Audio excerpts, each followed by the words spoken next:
Hey everyone, welcome back. This is the first episode of season two of Project Podcasts presented by Project Insulin.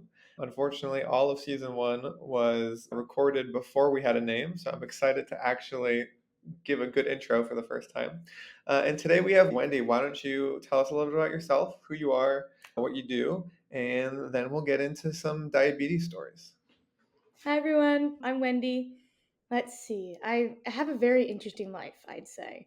I'm 20 years old. For the past few weeks, I've been a substitute teacher for a high school, and Okay. that's been a trip. Just all the different personalities all in one room is just crazy to me. My major is education, so I am going into the teacher realm.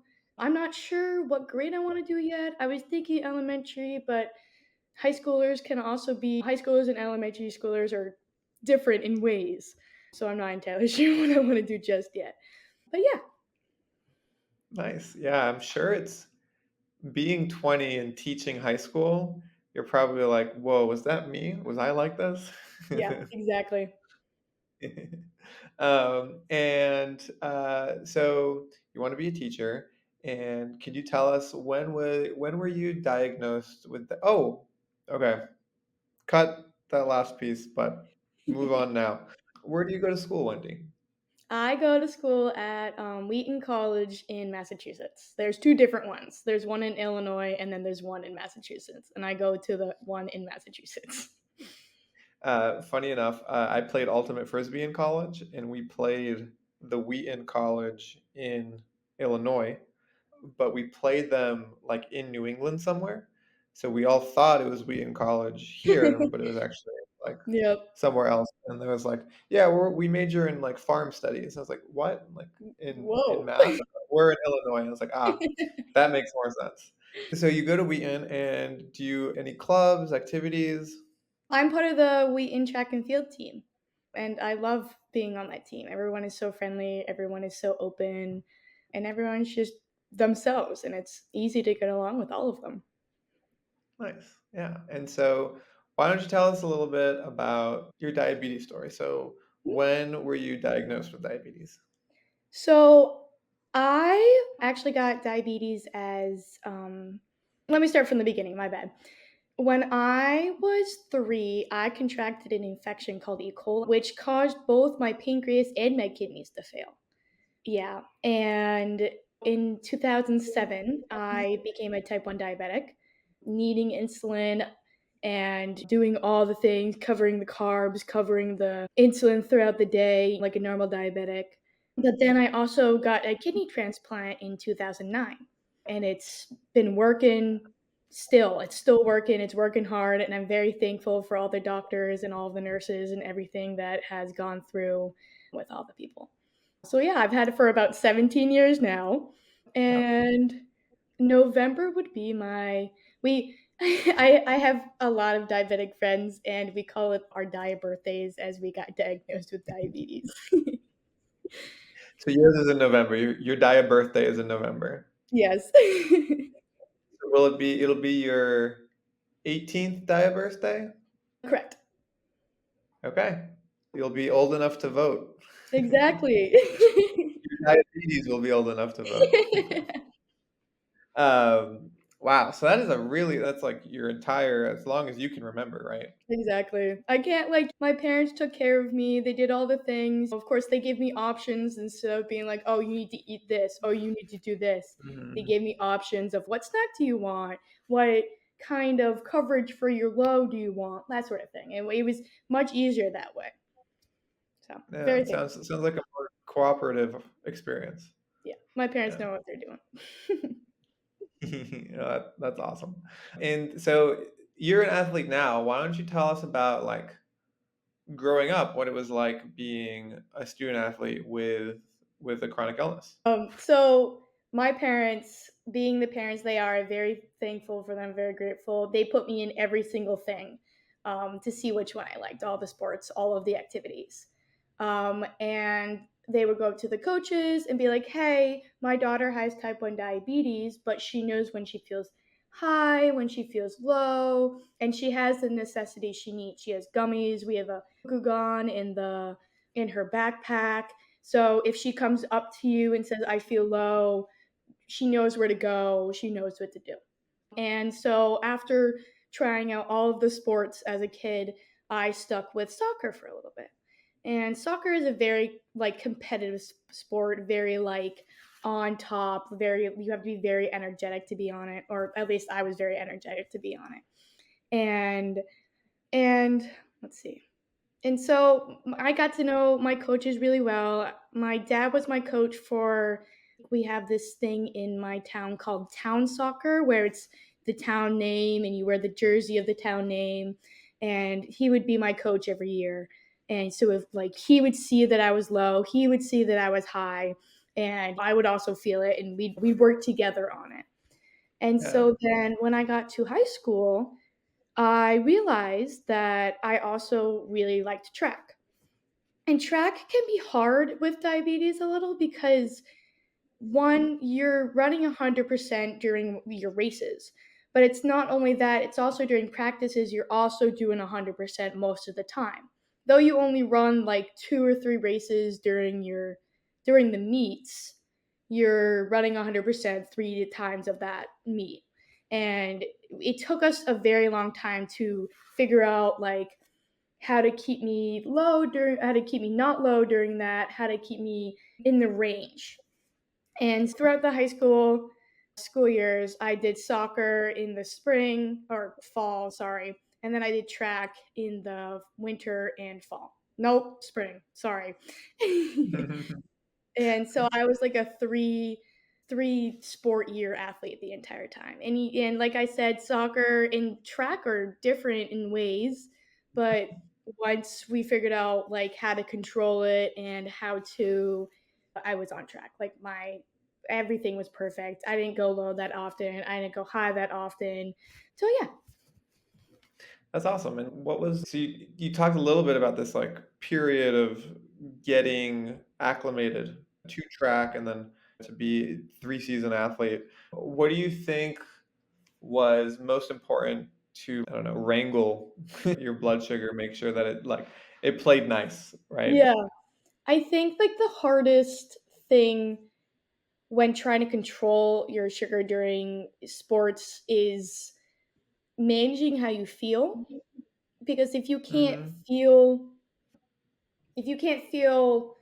I'm trying to think of the word, give me a moment. If you don't feel right, then it's an easy indication, but there are diabetics out there that can't feel their sugars, and it's that sort of thing. Luckily, the Dexcoms have been a lifesaver. They show the sugar, they tell you what it is at the moment, and it's my parents have it on their phones, and I would have it on my phone, and it literally was like a lifesaver. I'm so thankful that Dexcom came out when it did. But also like knowing how to control the sugars during it. During the period of when I was trying to manage all of this, I would go low a lot just because going back and forth between running on the field for most of the game and then being benched because I was low didn't feel good. And Yeah. so knowing that I would have to stuff my face with gummies as I'm sitting on the bench waiting for it to rise was a little disappointing, but at the same time, once I got a handle of it, it was easier to do. So, Yeah. Yeah. And I'm really curious about your experiences in college, right? Like you leave home, but mhm, before we get there, you talked about, again, this is your college teammates and how much you would love them and love the environment you're in. But in high school, what was it like? Did you feel like you had to educate your peers about what diabetes was? Like, could mhm. you pretend I'm one of your teammates in high school and we're meeting for the first time and you're like, do you explain what diabetes is to them or do you just say, yeah, every once in a while I just get off to eat? When I was in high school, I wouldn't tell everybody on the team, but I would tell my close friends. I'd be like, "Hey, I just want to let you know," and most of them knew me at this point, but the people that joined the group, I'd be like, "Hey, I'm a type 1 diabetic. There are times where I'm going to be grumpy because my sugar is high, or I'm going to be no energy Wendy when my blood sugar is low. And I just want to let you know there are times that's going to happen. And you can worry for me and I appreciate that, but then also know that I can take care of myself and that sort of thing. And so there was this one point where I was low and I was just sitting on the side and I was fine. My sugar like it was going back up, but my friend was running across the field with 5 bags of gummies in her hand. She was like, Wendy, you okay? Do you need any? And I was like, yes, I'm fine. And she's okay here. And she dumped all of the gummies on me and then went off. And I was like, okay. They know, and I'm thankful for it. Yeah. No, but it's very cool to hear what your experience was and like how you kind of both presented it, but also set those boundaries. Like I can take care of myself. Mhm. Like I know how to do this, but I do appreciate your support. I think that's really important. It's really hard to do at 14 to 18. Yeah. That's very impressive. Thank you. Yeah. So tell me, like, okay, we've moved on to college, and Mhm. for those who don't know, where are you from? So originally, I'll just go the whole backstory. I'm originally Yeah. from New Jersey, Okay. which is, I say that, and people are like, "You're from New Jersey?" I'm like, "Yep, I'm from New Jersey. I was born and raised for 8 months. And then I moved to Vermont when I was 8 months and stayed there until I was eight. And going back and forth when I was 3 and 5 to the hospital, I got diagnosed in my kidney transplant at MGH in Boston. Okay. And going back and forth for those 4 hours was tough. Yeah. And so I think like halfway through being in Vermont, when I was so sick, I spent more than 180 days in the hospital. And Wow. it was just at that point where my parents just bought like an apartment to like make sure that if I do get sick again, that we're so close to MGH so that we can go back. And after I was 5, I'd say until it was 7, I was fine in not in the hospital for more than 180 days to the point where I could walk, I could speak, and I was back to my energetic self before I got sick. And so we moved back to Vermont. And then when I was 8, we moved to Massachusetts. I live in Sharon, Massachusetts, which is about a 30-minute drive from Wheaton. And we've been here since. Yeah. So the reason I asked was because I saw that you live in Sharon, so I knew that you live close to Wheaton, but to Mhm. set the stage for the listeners, Wheaton is 30-45 from Sharon, so it's not that far, but you still left home, and it sounded like you have really great parents who are supportive and have helped you manage your diabetes until you were ready to do it yourself. What was the transition like once you got to college? You're our first college age podcast invitee. This will be the first time people hear this experience as well. Mhm. I'd say going back to the beginning of high school, my parents were like, okay, you're now, what was I, like 17, 16, freshman year. And they're like, okay, you're at this age where you should start doing your own thing because you have 4 years until you go to college and you have to be responsible for yourself. So I started changing my own sites. I started to figure out what my carb ratio was, what my insulin to basal rate was. And it was like one of those things where everything came crashing down onto me, all this information. And at first, it was a lot. It took me a long time to remember all of it. And I'm the type of person that can't remember stuff on the spot. I don't remember things that well. The way I actually learn is by repeating. So there are times where I was like on my desk, like writing my carb ratio out, making sure I remember it. So then, like, my doctor would be like, "What's your carb ratio right now?" And I'd be like, "Blah blah blah." And they're like, "Oh, okay." Learning all of that stuff was a little tough on me, but it was my parents were behind me. They were like, "We're here if you do need us. We're not just abandoning you with all of this stuff." And so I would ask them questions. I would be like, "Okay, how do you do this? How do you do this?" And so they were super helpful. And I called my doctors too, and they were super helpful. And I called on my friends too, because some of my friends are a little older than me and they were already in college. And they were like, oh, we do this and this to transition. And I was like, okay. So then throughout high school, I got a hold of my diabetic stuff and I got a hold of my transplant stuff and just felt like amazing. I was like in control of everything. course, there were times where I was like, "Mom, how do I do this?" And she was like, "Oh, yeah, okay, I'll tell you." So then when I got to college, I realized that it wasn't so much more. I felt like going into college, it was just gonna be like this stuff over here, and I was gonna feel like very overcrowded. But it really wasn't that bad. I just had to like make sure that I'm only 30 minutes away, but my doctor said to have my insulin sent to my house because there's a good chance that it will get backed up in the mailroom at Wheaton and that sort of thing. And then I won't get it for 2 days. And at that point, it's not no good anymore because it's not refrigerated. So it's just one of those things where I was like, okay, I really have to start thinking about where I'm going to send these things, how I'm going to receive them, and, that sort of thing. And so what I did at college is I got this huge bin for my medical stuff. And before I left, I was like, okay, I'm going to look at all of my medical supplies that I have now. And I looked at my insulin sites and I looked at my medications and I was like, okay, I need to figure out how much I need for school and then how much just in case I come home and let's say my site rips out.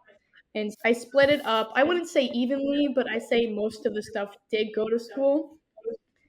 And so I then just it was a huge bin where just all my medical stuff was in it. And it was really helpful knowing that I had everything I needed to. And my roommate was super helpful. She was like, "Are you doing this? Are you doing this?" And I was like, "Yes."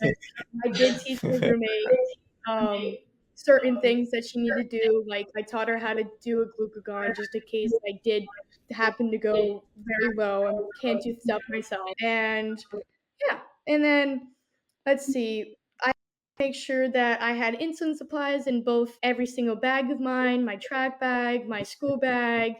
It's just one of those things where you need to know what you need to bring, make sure you have enough of it, and then know where it is in the room. So just in case you do need to get to it or someone else needs to get to it, it's easier for them to get there. Yeah, it's not just keys, wallet, phone. It's keys, Exactly. wallet, phone, insulin pack, Exactly. syringes, glucagon, Yep. whatever else it might be.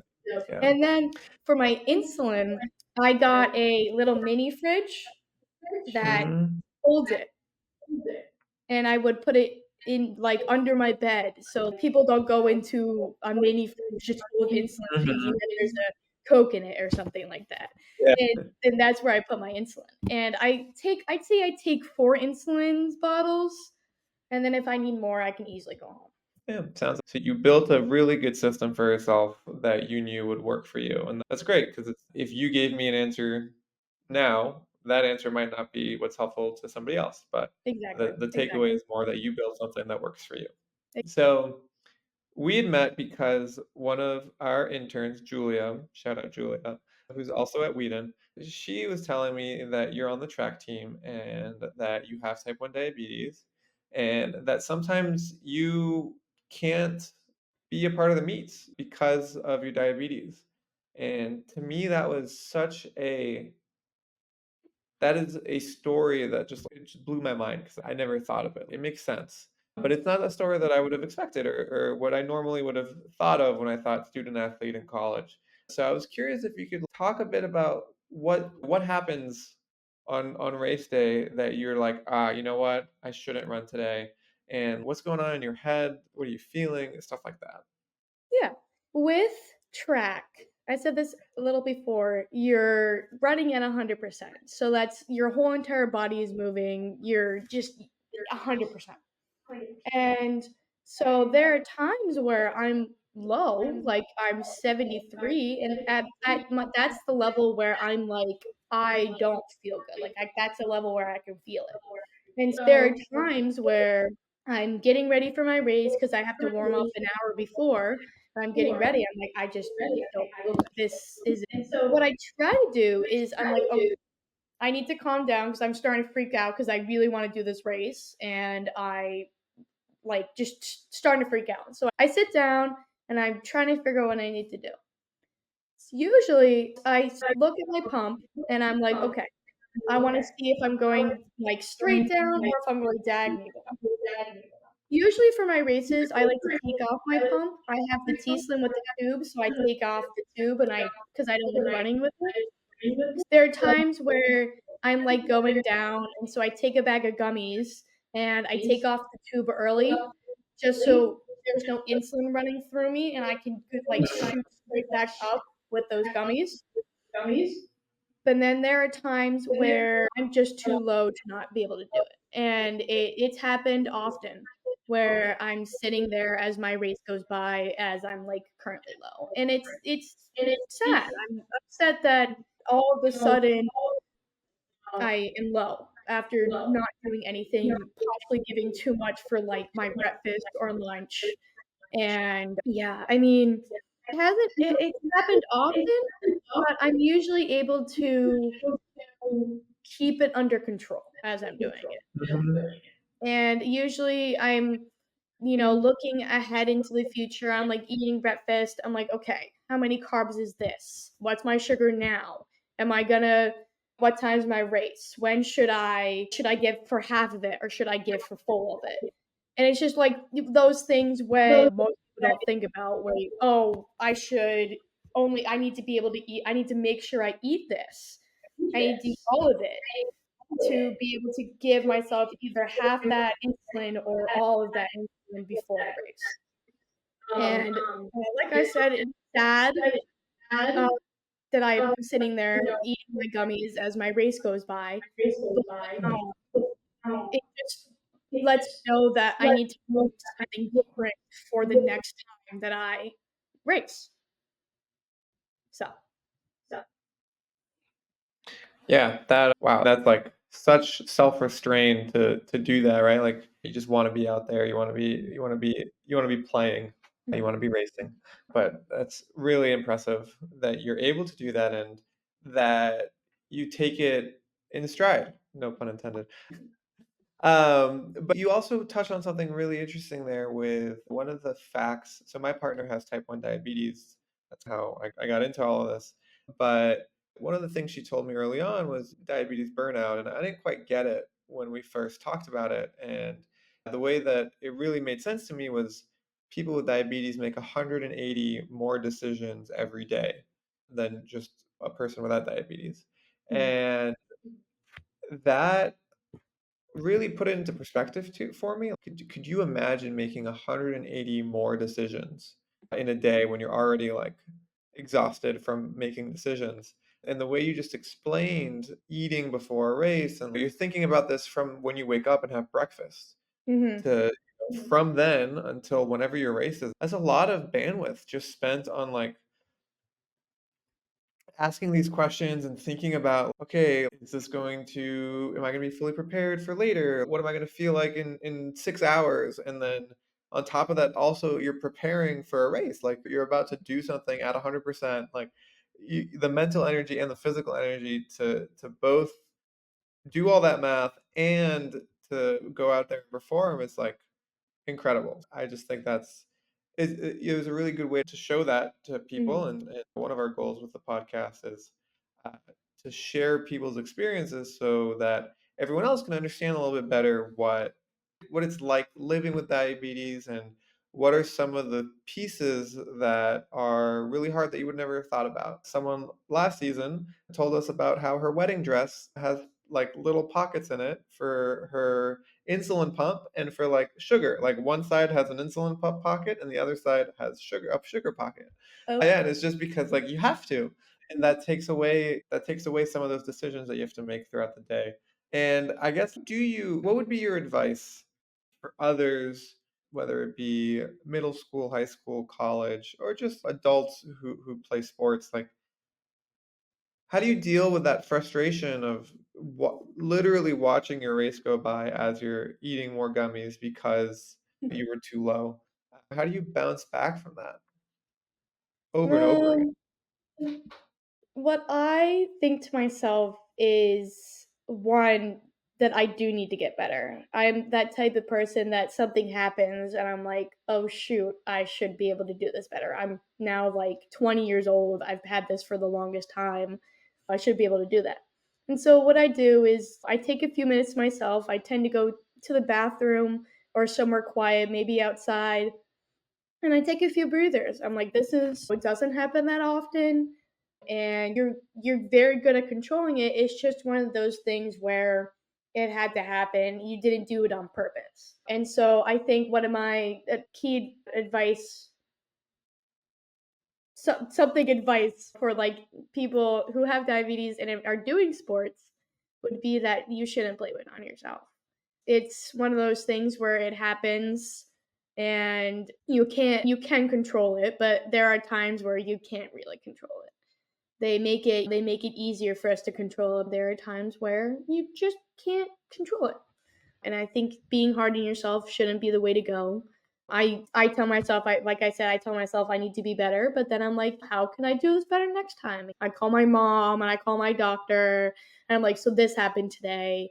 How should I fix it for next time so this doesn't happen again? And they're like, oh, like maybe eat something right before you race or decrease your insulin basal rate the 2 hours before you start warming up, just so you're on the point where you should be as you're going to warm up. And if you do go low, do the things you've been doing, but maybe eat like maybe a bag and a half of gummies or something like that. Whatever works for other diabetics. I know that there are other things for diabetics to eat, but I use gummies. Yeah, I didn't actually preface the whole gummies conversation, but yeah, for anyone who doesn't know, when you go low, you need some form of sugar. So some people do gummies, some There are people glucose my part tabs, yeah. Glucose Mhm. tabs, gummies, Apple or juice, the goos, yeah, yep. yeah. Just any Uh, candy. it's something that's just almost 100% sugar. I've even seen people just, like, line their gum with some honey as a way to do it as well. And so I guess, I don't know how this is gonna go because I don't know we didn't talk about this beforehand, but what's your relationship with your coach at Wheaton? Because this isn't someone from, like, childhood, this is, like, Mhm. college athletics, there's a lot more pressure. I don't know if it was did you get recruited? Yeah, I did.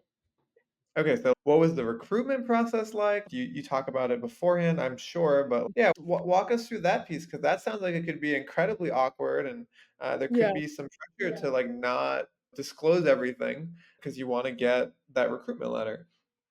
yeah. My junior year, I made it far into the track and field spring. I made it to the st state championships? Something like that, where it was, like, the last thing before nationals. I didn't qualify for nationals, but it was, like, the last thing before nationals. And my coach comes up to me, I think 2 meets before the season is done, and she's, "I really like how you work." And I was like, "Oh, thanks." She's and I would love to have you on my team. She's like, "You're really kind, you are really responsible." She's listing all these things, and in my head, I was like, "Does she know that I'm a diabetic? Does she know that there are, I wouldn't say complications, but I have other things I also need to worry about as a diabetic?" And she never brings it up. And it's just one of those things where I was like, "Wow, maybe she does know and she doesn't point it out because she realizes how strong I am, how kind, how like one of those things where it's just like it's not nothing to point out because she doesn't really think it matters in the situation." And so once I get into college, once I get to know her more, I tell her everything. I'm like, okay, I have a kidney transplant. I'm a diabetic. I've had it for 17 years. Almost, it was 16 last year. To going on to 17. I was like, I've had it my entire life. I'm very responsible. I know how to do it. There are times where it will go south, but I can bounce back easily. And she was like, wonderful. I'm so excited to have you part of our team. And I was like, "Oh, cool." And then my last year during the winter season, some of my teammates had a friend who graduated the year before, and she had diabetes. And so she comes to one of our meets and she was like, "Wendy, I'm so excited you're a part of our team, and I'm so excited that Wheaton has another diabetic on the track team." And I was like, "Oh my god, we should have been diabetics together on the track team." And she was like, "I know, but I had to graduate." And I was like, "It's okay. You probably need to graduate anyway." And the coach has been very like respective, very she's like on top of it, but at the same time she's letting me do my own thing. I tell her about it all the time. I'm like, "You like I'm low, I'm gonna go eat some gummies." And she's okay, go sit down. You like, "Go drink some water." She's like I'm, like, sitting on the ground, she checks in with me. I tell her everything. So, she also there are times where she can also see that I'm low, so she points it out. So, yeah. Yeah, I'm glad to hear you guys have a really great relationship. And the very beginning, you'd mentioned your teammates and like support system. One of the questions that I normally ask is like, how do you, or I guess first, who is your support system now that you're in college? And then how did you build that system? So, I'd say my support system is my family and my friends and my teammates. Like I said, I introduced myself. I'm a diabetic. I'm responsible, but I wouldn't mind if you come running at me with gummies. And they're never like rude about it. They're always like excited to have someone new on the team, and it's just really nice. And like I said before, my family's very supportive of me. They want me to do everything. And then my last group of supporters is my other diabetic friends that I met at this camp. There is a couple diabetic camps around here. I don't know specifically. I know one in Massachusetts, but I know there's many others spread out. The camp that I go to is called the Clara Barton Camp, and it is like a camp full of diabetics. So you have the same shared experiences with these people that you spend a week with because it's a sleepover camp. And the kids in there are like also have diabetes, but they might have the different system. Like I have the T Slim right now. I know a lot of the kids had Omnipod. I know there's one more, but I can't remember what it's called. But it's just one of those things where they share the same experiences. They have the same thing. Like it's I love the camp. I've been going there for 15 years. Last year was my 15th, and I worked as a counselor there. And a lot of my friends came from the counselors. And my one of my friends plays lacrosse at McDaniel, and we call each other, and we're like, "Oh, I had this really bad low the other day," and I'd be like, "Did you eat?" She's like, "Yes, of course I ate. Don't worry about it." And I was like, "Okay, good." I was worried. So it's just like all the support around me is super nice, and I love it. And yeah, that's all I could say about it. That's really cool to have various types of support, right? Like you have your college friends, you've got your diabetes camp friends, and you've got your family and your teammates. And it's cool having people that have that shared experience around you. Yeah, we need to do a camp episode. I know a director of one of the camps in Rhode Island, and maybe we'll get her on to talk to us about what it was like creating one. But anyway, before we wrap up, this was a fantastic conversation. And the last question we ask everyone is, what do you wish people knew about diabetes and your experience that maybe they don't know? And this could either be the chance to tell everyone. So I think something that I would like most people to know is that all diabetics are different. We share the same experiences. We like I said, we go to the same camp. But for example, I like to eat gummies, but my friend loves glucose tabs. All of our basal rates are different, all of our carb ratios are different, and everyone is different. But specifically diabetics have their own system that works for them. And it's not, "Oh, do you want this? Do you want this and this?" I was like, "No, actually, I want this and this, just because that's how I work." Another thing that I would love people to know is that the difference between type 1 diabetes and type 2, where type 1 is more insulin dependent, meaning you need more insulin when you eat things. And it's I wouldn't say it's bothering me, but it's more like one of those things where I just wish people would know the difference sort of thing. So yeah. Yeah, understanding the difference between type 1 and type 2 diabetes is like a very common, not problem, but like lack of knowledge out there. It is something that we've run into a few times as an insulin nonprofit. Maybe we'll have you write up a post for us come Diabetes Awareness Month to explain the differences, if you'd like. Yeah. I would love to. Thank you for joining us. Thank you everyone for listening in. Season 2 is officially underway. We have some exciting guests this season. I won't spoil it, but I'm actually interviewing two of them tomorrow. So very cool guests. And yeah, thank you for joining us, Wendy. Thank you all for following along, and we'll see you next time.